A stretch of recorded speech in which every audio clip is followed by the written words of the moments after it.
21-year-old Kaheem Bembo is behind bars for fatally shooting 17-year-old Romaine Sterling. At just before 7 p.m. on the 10th of April, authorities responded to the 1200 block of Park Avenue in Bridgeport, Connecticut on reports of shots fired. When officers arrived, they found Romaine in a critical condition with a gunshot wound to his head. He was taken to an area hospital where he died a week later.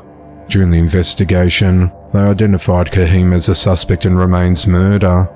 On Wednesday the 24th of April, authorities executed a search warrant at Kaheem's home in Ansonia, Connecticut. Upon serving the warrant, officers found Kaheem in possession of a 9mm semi-automatic ghost gun. Kaheem was arrested and charged with murder, illegal transfer of a pistol, criminal violation of a protective order, failure to obtain a serial number, and for carrying a pistol without a permit.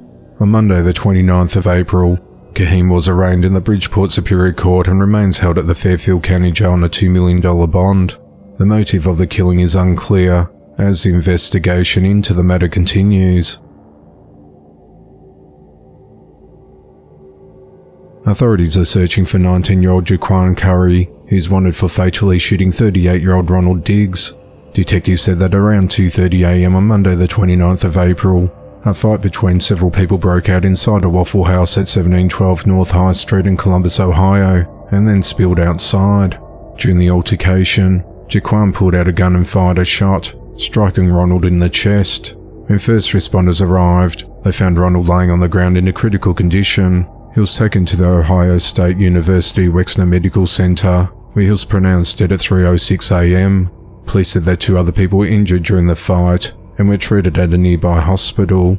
It's unclear what the fight was about. Authorities said they're still searching for Jaquan, who's wanted for murder. The investigation into the matter continues. 23-year-old Lanaya Eason Coomer is behind bars for fatally beating her 6-year-old daughter Jalea Eason last year. At around 4 a.m. on the 26th of May 2023, police responded to the family's 12th floor apartment at the Forest Houses complex in the 700 block of East 165th Street in the Bronx, New York, on a report of an unresponsive child. Lanaya called 911 to report that she found Jalea cold and not breathing inside a closet. She told dispatch that she tried to administer CPR, but she would not wake up. When officers arrived at the scene, they found Jalea unresponsive in her mother's bedroom. Paramedics arrived shortly thereafter and transported the girl to Lincoln Medical Center, where she was pronounced dead.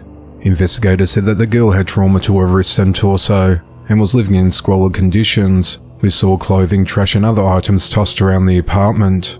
Rotted food was found in the refrigerator and cabinets. Insects infested the home and the place smelled like urine and feces. Lanaya told police that she took care of their kids on her own and no one else lived in the dwelling. A neighbour said he heard a girl screaming for her dear life at 3:42 a.m. that morning. She was screaming like hell. She kept saying stop. You could hear the thumps, he said. It was later determined that Jalea died from blunt force injuries, malnourishment and positional asphyxia. Authorities said that Lanaya had tied the victim's hands and feet together, hung her in a closet and then beat her with a hard object. On Thursday the 25th of April 2024, Lanaya was arrested and charged with second-degree murder and manslaughter. The following day she was arraigned on the charges in the Bronx Criminal Court, where she pleaded not guilty and was ordered held without bail. Police said there have been several calls for domestic violence at the family's residence. At the time of Jalea's death, Lanaya was arrested on 2 counts of endangerment charges for abusing her 2 other children, an 8-year-old boy and a 3-year-old girl, but she was released on electronic monitoring. The 2 kids had cuts, scars and rashes when police visited the home on the morning of the 26th of May 2023. The 8-year-old had countless small lacerations in various stages of healing on his back, scalp, arms and legs. The girl had a long discolored scar on her waist and a widespread discolored rash to her inner thighs and buttocks. The city's Administration for Children's Services removed the 2 children from the apartment. The department declined to say where they are now, but noted that they were safe. That case also remains open in the Bronx Criminal Court.